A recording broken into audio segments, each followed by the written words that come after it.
Hello बच्चों, चलिए प्रश्न को पढ़ते हैं और समझते हैं। हल कीजिए। हमें एक अवकल समीकरण दिया है एक्स डी वाई बटा डी एक्स माइनस वाई बराबर 2 वर्गमूल वाई का वर्ग माइनस एक्स का वर्ग। प्रश्न को हल करने से पहले हम मुख्य अवधारणा लिख लेते हैं। तो प्रश्न के लिए मुख्य अवधारणा, जिसकी सहायता से हम इस प्रश्न को हल करेंगे।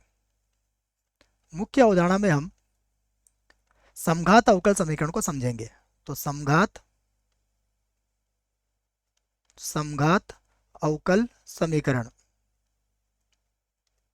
अवकल समीकरण देखो, समघात अवकल समीकरण जो होती है वो होती है कुछ इस प्रकार से डी वाई बटा डी एक्स, और ये होती है एफ ऑफ वाई बटा एक्स रूप की। तो यह मेरी समघात अवकल समीकरण होती है। एक और रूप होता है इसका, इस प्रश्न में हम इसी रूप की चर्चा करेंगे।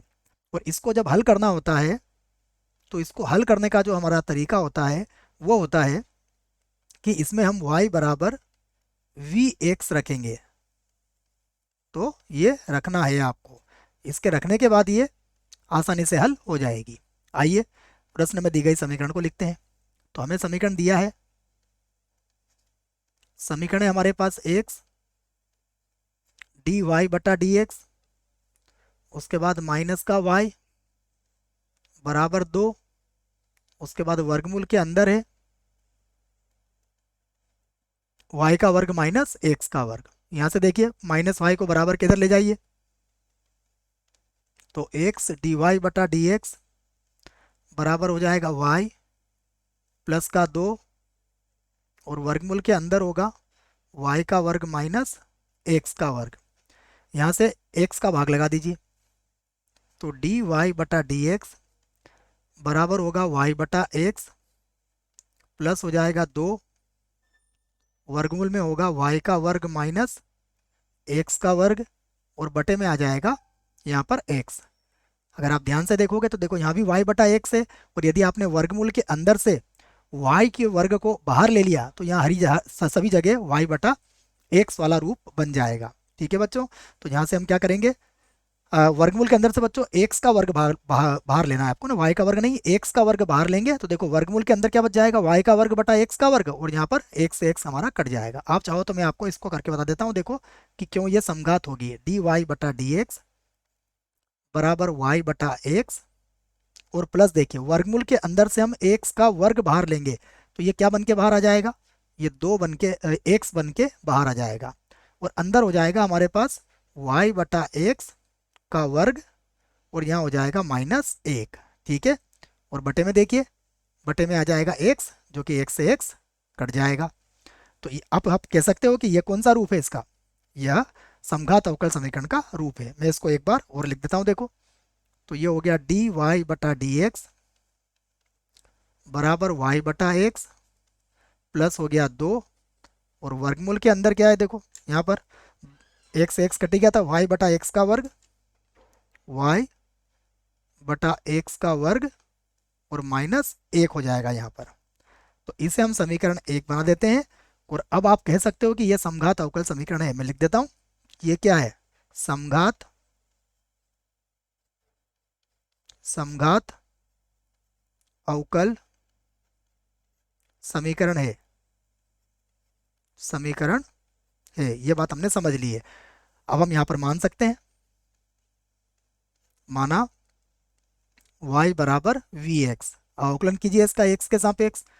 तो डी वाई बटा डी एक्स बराबर, देखिए यहाँ गुणा का सूत्र लगाएंगे तो v को छोड़ा x का 1 प्लस x को छोड़ेंगे, ये हो जाएगा dv बटा dx। अब हम समीकरण 1 में मान रख सकते हैं, तो लिख सकते हैं हम, अब आप पूरा भी जमा के लिख सकते हो कि समीकरण 1 में मान रखने पर, अन्यथा उसकी कोई ज़रूरत नहीं है।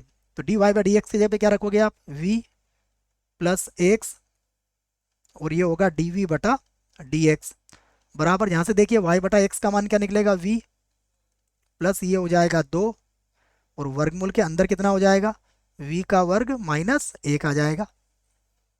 अब यहाँ पर v से तो v कट जाएगा। अब आप dv के बटे में v वाले पद को लेके आ जाइए, तो dv और बटे में कितना आ जाएगा, वर्गमूल के अंदर v का वर्ग माइनस 1 बराबर, यहाँ पर आ जाएगा 2 dx, और बटे में आ जाएगा x। देखो v वाले एक तरफ हो गए, x वाले एक तरफ हो गए। अब आप इसके दोनों पक्षों का समाकलन कर सकते हैं, तो आप लिख सकते हैं दोनों पक्षों का समाकलन करने पर, समाकलन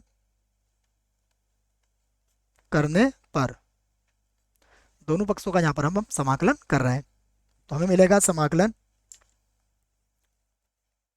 dv और वर्गमूल के अंदर होगा v का वर्ग और माइनस 1 का वर्ग लिख दूंगा मैं इसको।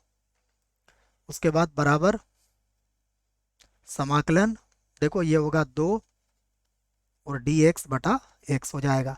तो इसका समाकलन का सूत्र आपको याद होना चाहिए, मैं सूत्र फिर भी लिखवा देता हूँ आपको।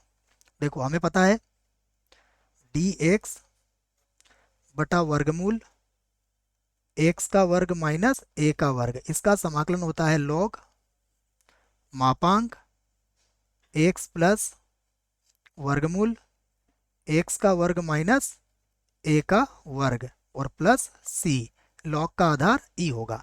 तो इसी सूत्र को हम यहाँ पर प्रयोग में लेके आने वाले हैं। तो इसका समाकलन क्या हो जाएगा, इसका समाकलन होगा log, उसके बाद आधार v है इसका, तो मापांक में होगा v, उसके बाद होगा प्लस वर्गमूल के अंदर v का वर्ग माइनस 1 का वर्ग, मैंने एक ही लिख दिया है, और बराबर यहाँ पर देखिए ये हो जाएगा 2, 1 बटा x का समाकलन log x होता है, तो ये हो जाएगा log x, आधार इसका e होगा, मापांक में भी आप x को लिख सकते हो, और प्लस यहाँ पर हम अचर भी किस में ले लेंगे, अचर c को भी log में ले लेंगे क्योंकि सभी दूर log है। तो अब यहाँ से ये हो जाएगा log जिसका आधार e है, v का मान, देखिए v का मान कितना निकलेगा, v का मान निकलेगा y बटा x, तो यहाँ पे लिख लेंगे आप y और बटे में x प्लस वर्गमूल के अंदर ये हो जाएगा y का वर्ग और बटे में आ जाएगा x का वर्ग और माइनस 1, ये मापांक की लगा हुआ है ध्यान रखें, बराबर यहाँ देखिए ये 2 को मैं x की घात 2 बना दूंगा सूत्र से, तो ये हो जाएगा log x की घात 2 और आधार e बन जाएगा इसका, प्लस log c है यहाँ पर। अब log m प्लस n का भी सूत्र लगा देंगे यहाँ पर, तो फिर से लिखूंगा मैं इसको लिखूंगा log मापांक y बटा x प्लस इसका लघुत्तम ले लीजिए आप, तो वर्गमूल के अंदर कितना हो जाएगा y का वर्ग माइनस x का वर्ग, और इसका जो लघुत्तम लेंगे उसमें वो x का वर्ग आएगा और वर्गमूल के बाहर आप लिख सकते हो, और ये सब मापांक के अंदर है, याद रखें log का आधार e है। अब log m plus log n के सूत्र से हम इसे लिख लेंगे log c और x का वर्ग और आधार इसका e हो जाएगा। अब आप log से log हटा सकते हो, तो log से log हटाने के बाद आपके पास मिलेगा y बटा x प्लस वर्गमूल y का वर्ग माइनस x का वर्ग और बटे में आ जाएगा x और बराबर हो जाएगा c x का वर्ग। बच्चों में 2 सूत्र जो मैंने लगाए हैं मैं उन्हें लिख भी देता हूं जिससे कि आपके पूरी बात समझ में आ जाए। देखो मैंने एक तो log का सूत्र लगाया है log m की घातांक n बराबर क्या होता है n log m, और एक सूत्र मैंने लगाया है log m plus log n का, ये कितना होता है, ये होता है log m गुणा n। यहाँ पर आधार कोई भी हो सकता है, कोई समस्या नहीं है। अब अगर आप चाहें तो इसको x का l से जो लघुत्तम आएगा इसे आप इधर भेज सकते हैं और आपका उत्तर आ जाएगा। तो आप लिख सकते हो y प्लस वर्गमूल y का वर्ग माइनस x का वर्ग बराबर हो जाएगा c और x की घात हो जाएगा 3। तो यह हमारे अवकल समीकरण का हल है। आशा करता हूँ आपको इस प्रश्न का उत्तर समझ में आया होगा। धन्यवाद।